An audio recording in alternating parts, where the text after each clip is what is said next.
But what are some of the things that we're facing in our industry now? Shortage of labor. How many of y'all have problem hiring people? Or finding people. Not just hiring them, how about finding them? Okay? Limited dollars.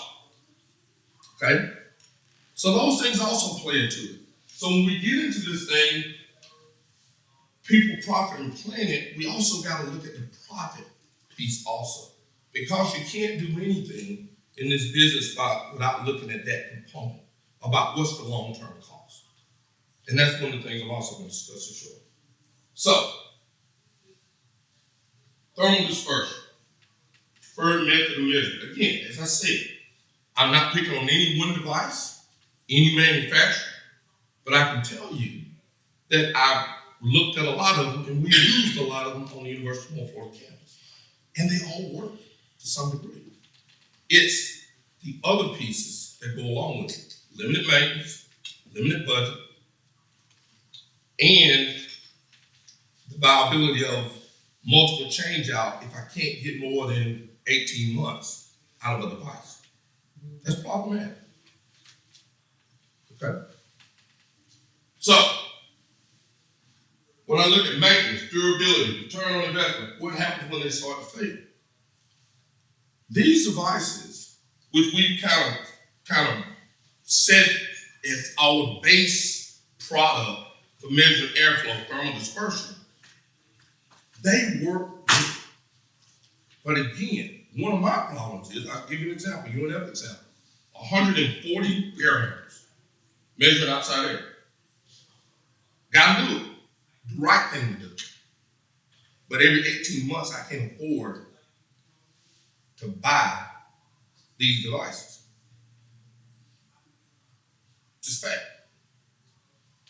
Because I can just tell you that in 18 to 24 months, these devices fail. And sensors fail. It's not a sensor or DDC system that don't fail over time. But when we look at some of the costs associated with some of these devices, that could be problematic. How many of us have X number of $100,000 a year to basically invest in a sensor? So, and then the question is, what happens when they fail? I'm going to show you something about why we started looking at something. Prior to airflow stations and other devices, we was able to pressurize buildings and maintain outside air. Because remember, outside air is pressurization. The two are synonymous. And if you don't think it in such, I mean, think about it. Outside air and makeup air is the same thing. Just one's an M, one's an O. But they're the same thing. So, how do we do it? When I say back to the future, how do we do it? TMD, dampers, pressure sensors. How many of y'all remember in the old days we used to put a pressure sensor in the hallway? On the constant volume system, we put a pressure sensor in the hallway and basically measure between the outside and the inside, and that's how we pressurize the building. Now, could we measure it that way? No. But we knew the building was positive. So if we knew the building was positive, we knew instinctively that the amount of outside air was correct, or somewhere near correct. Wasn't perfect, but we knew it was close. Okay? But we knew it wasn't negative because I would much prefer to be very positive than to be very negative in a building. I think we can all agree to that. Okay? So then we start thinking, okay, wait a minute. How does the fuel hood in labs do airflow measurement? How many of y'all ever seen a flow station in a fuel hood? An airflow station. Okay? Too big. Okay? But how common are they? I got 3 lab buildings, I don't have one airflow station. How common are they? They're out there. But it's not a common answer. It's not a common method. How do they do it? How do they measure airflow in lab buildings? How do they measure it? Duct size. DP sensor calls a fixed orifice, feet per minute. That's how they measure air in a lab. And they test it. And they involve TMD. And with that basic math and that equation, you can come up with flow. Or an approximation of what you believe flow is with TMD. People do it all the time. And the vast majority of fuel hoods don't have a flow station in it. So the question is, does an air handler, given the right condition, does it have the same possibility or could it possibly be done the same way on an air handler? And my answer is yes. You could do it across an air handler, the same way we do it across the fuel hood. Very easily. So I said a new paradigm. This is what we put on drawings now for our engineers. Tell them to, when we start talking about outside air measure. So the outside air damper, manual damper, position-based coordination with TMD. Basically what we're doing is saying we're going to set the outside air damper to a fixed position. We're going to basically do that. We're going to open up all the boxes or all the zones to find out what's my max flow, and then get to my outside airflow and put DP across the outside air damper. And that becomes a fixed variable. Well, that damper doesn't move anymore, other than to go close in a fire emergency. But that fixed damper, that outside air damper becomes a fixed variable. And we use the returning damper to actually control using the differential pressure sensor, whatever that reading is we set. We use that as a value to determine how we modulate the damper to maintain airflow through the building. Okay. So,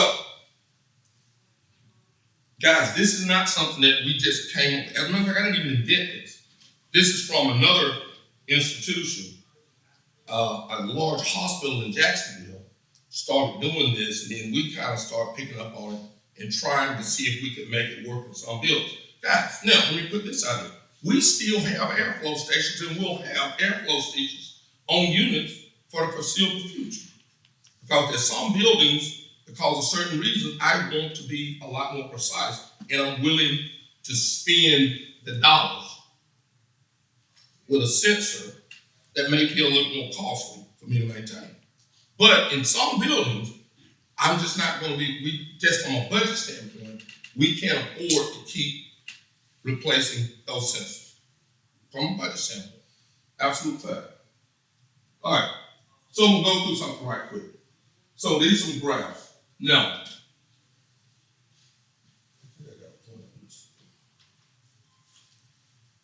yeah, you can't see. But anyhow, this is a test that we started back in October of 2020. This was a flow station, no manufacturer on the listing, but this was an outside air flow station. We were trying to maintain 7,000, it says foot per minute, but that's actually CFM. We were trying to maintain 7,000 CFM during normal occupancy. These showing the non-occupancy period. This unit here had been operating already for about, we had installed it in July of 23. So from July to October. Now, let me throw another caveat in there. We had not cleaned it. We had not put any filters in front of it. We had not put a filter sock on it. Some of the things we've done in the past to try to prolong the life of these airflow stations. This was one that we had installed in a building area on a changeout. We had done nothing with it. Okay, so based on that, now we didn't go recalibrate it, but based on here, we was already short of our minimum set point. Every time you see that dip right here, that's going in nighttime, okay, or on the weekends. So we go in here, and then this is when we install the DP across that damper and get the TNT changes. Okay? So that's in October. So now we're looking in late October, going to the end of October. And I kind of stretched it out a little bit, but as you see, we're doing this, that green is the outside air.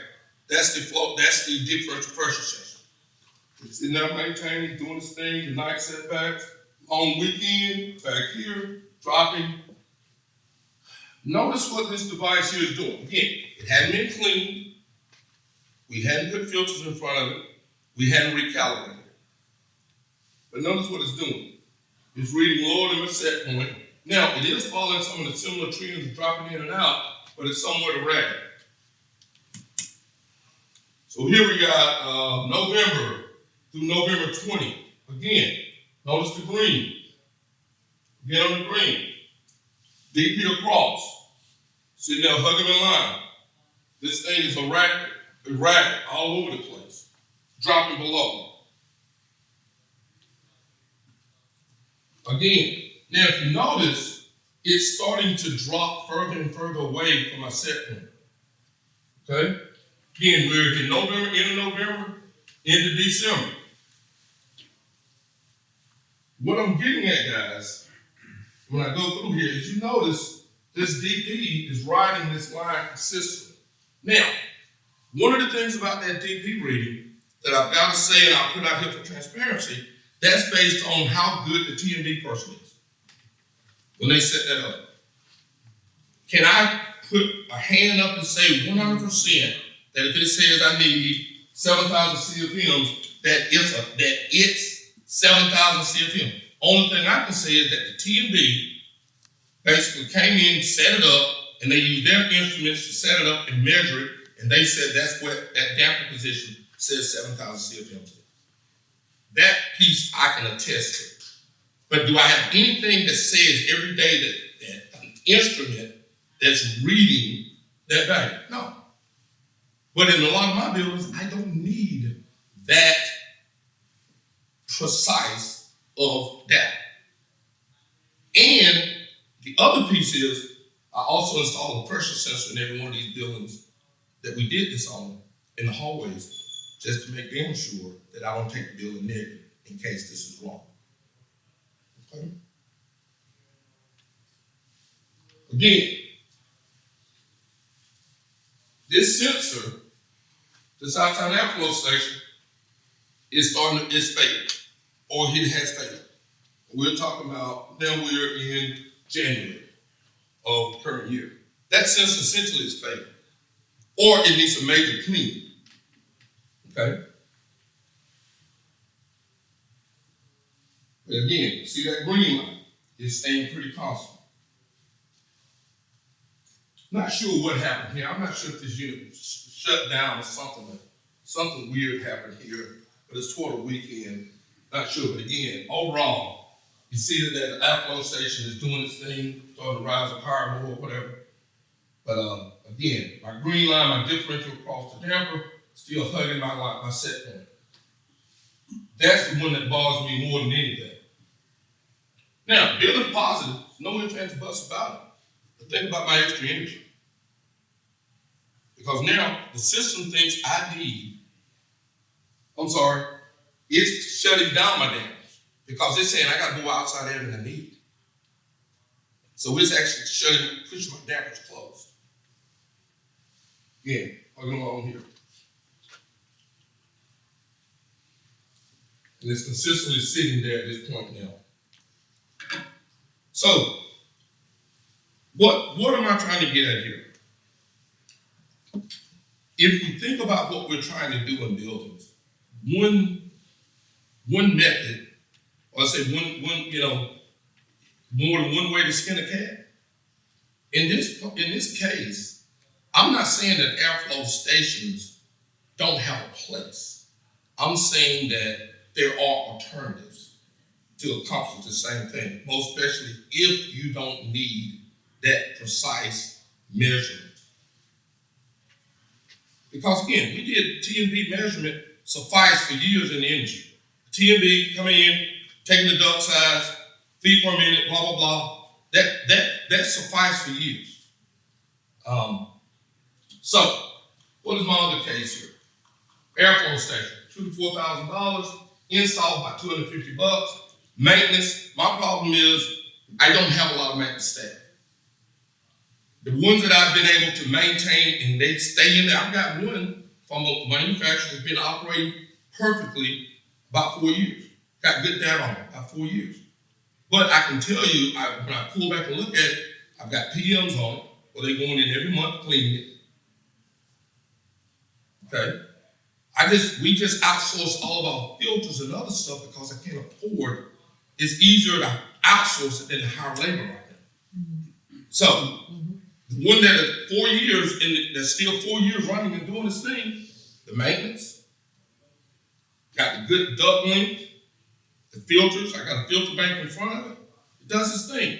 I've got others that doesn't have any of those conditions, but they still are operating fine. But I got others, they just don't do well, especially those directly for the makeup air units and stuff like that taking a lot of outside air. We're seeing a high failure rate on it. And I'm not picking on any one brand, guys. I'm just saying we've tried a lot of them. Okay? So, when I look at these costs here, my differential, or this differential pressure method,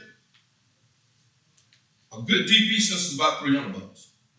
A very good DP sensor. Install cost, 2 hours of TMD, 3 hours of control tech, with the assumption that a return air damper is still there and the actuator is functional, because that now becomes your control point. And then the maintenance cost, maybe a dirt dog goes in there and get happy, and I had to go there and change that DP probe, the tubes on it, or even if I change out the DP sensor. So for us, UNF, this is a direction and another opportunity for state dollars, another opportunity, a different way to control airflow. But again, it's up to each individual university or organization as a way to go.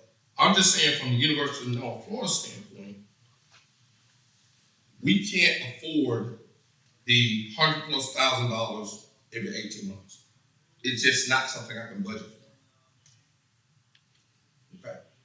With that being said, and I know there's going to be a lot of them, I'm going to open up the floor for questions. Questions?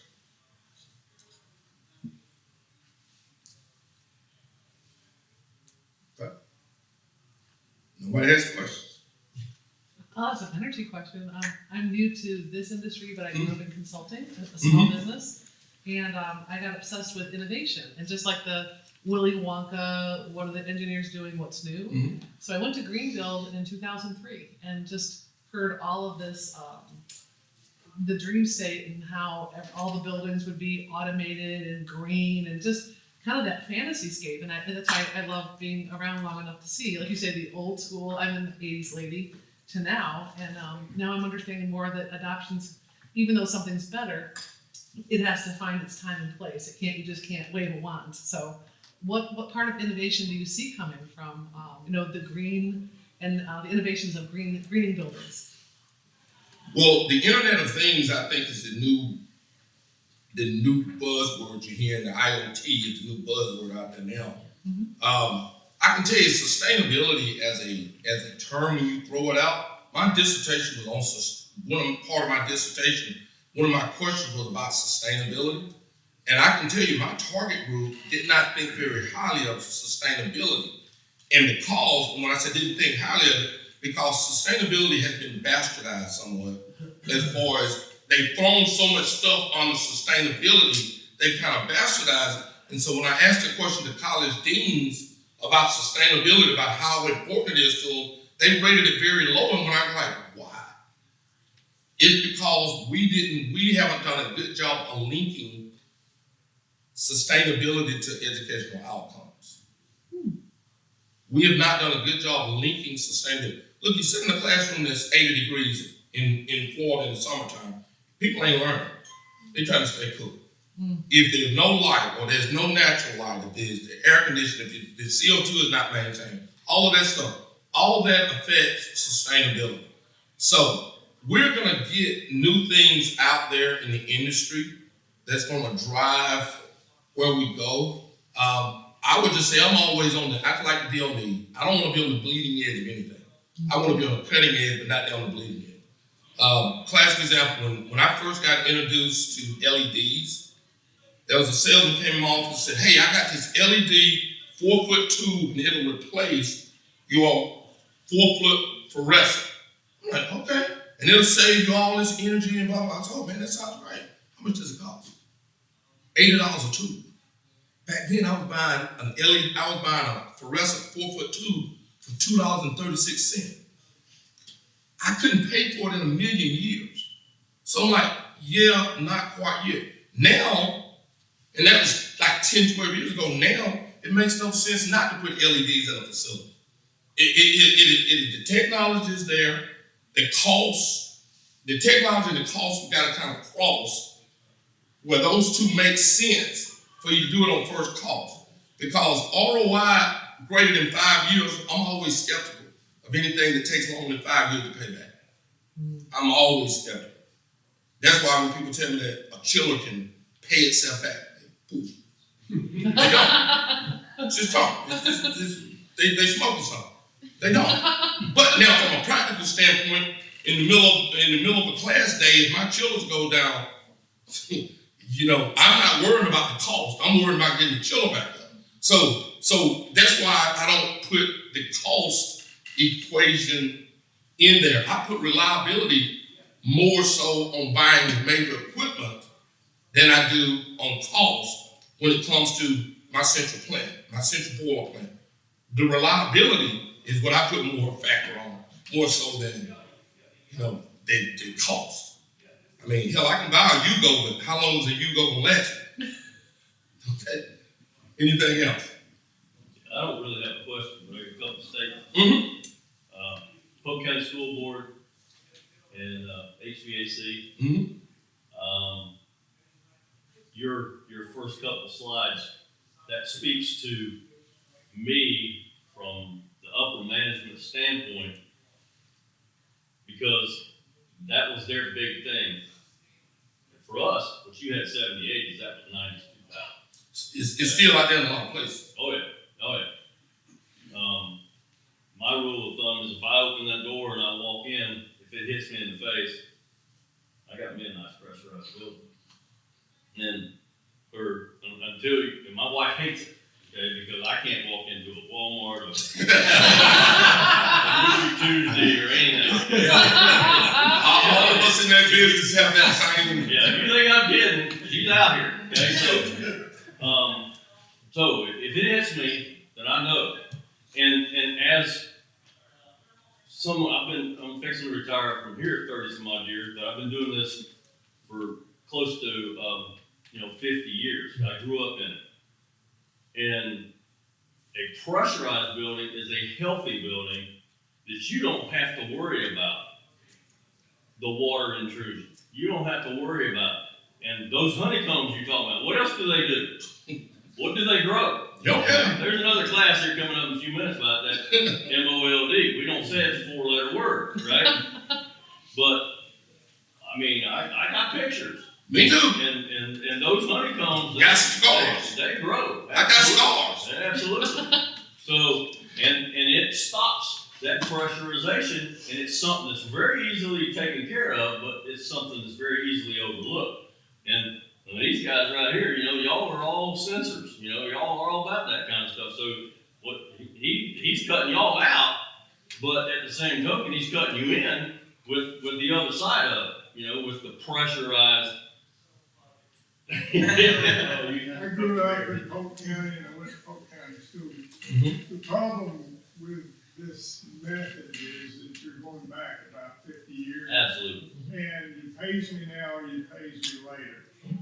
And unfortunately, a balancer, and I go to balancer meeting all the time, work closely with them.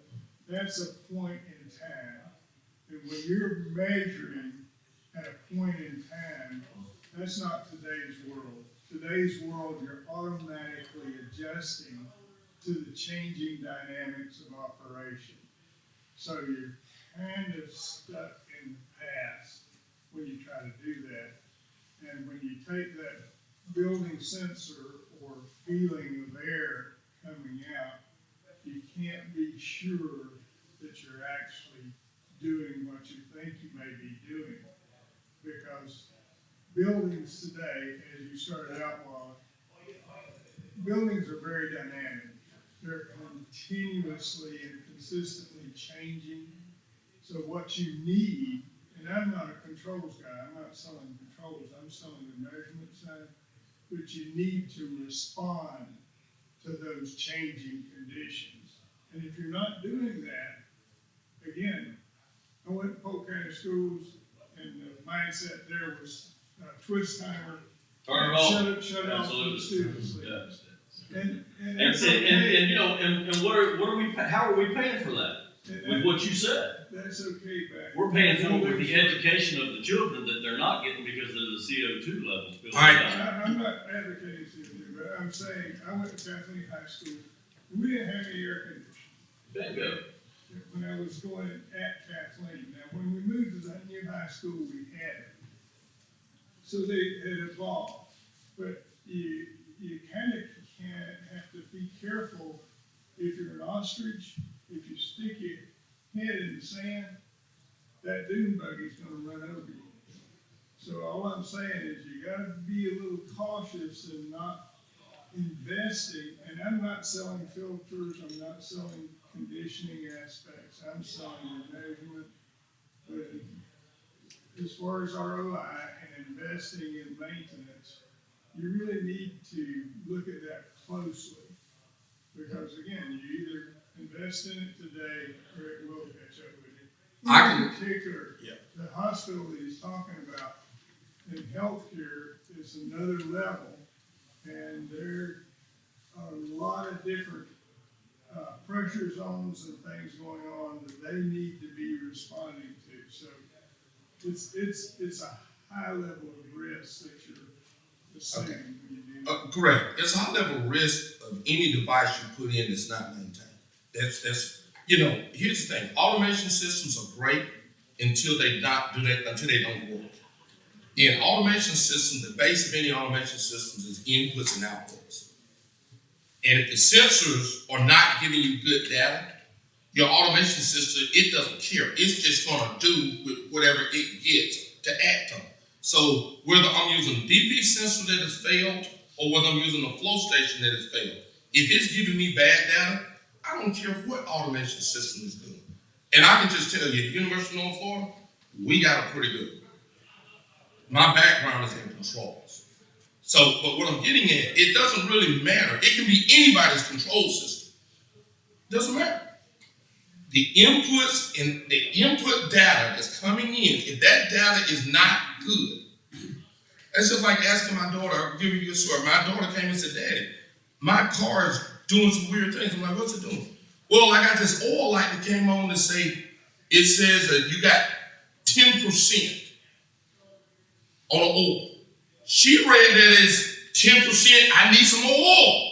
So she just kept putting oil in the damn thing. I'm like, you gotta be kidding. How much oil are you? Well, Daddy, I'm seeing a gallon jug in the back seat. So I go there, put it up on jack stand, get my little oil change kit. That thing's supposed to have like 3.5 quarts of oil. I don't took out 7 quarts of oil. So I'm like, so what I'm saying is that system, reading that sensor, is only as good as those sensors giving you feedback. So you need to maintain your condition, your air. All I'm saying is that the Polk County School Board, if that parent goes and says, hey, I've heard that the outside air in Polk County is not adequate, or we can't bring it into the building, same way at UNF. You have to be really careful that you're not saying our outside, like in California, and they're facing lawsuits now, where they are saying that our comfort, safety, and the economical operation is not up to what it should be. And that's what the issue really becomes, is when you're saying my outside air, I can't condition it. And I'm not talking about sensors, I'm talking about cleaning, and making it adequate to come into the building. That's the real. And see, and I don't disagree with you. You know that. Well, and I just come from a point where I've seen it this way and I've seen it this way. Okay, trying to say is that from a standpoint of failing, I want to fail because I want to fail on the positive side.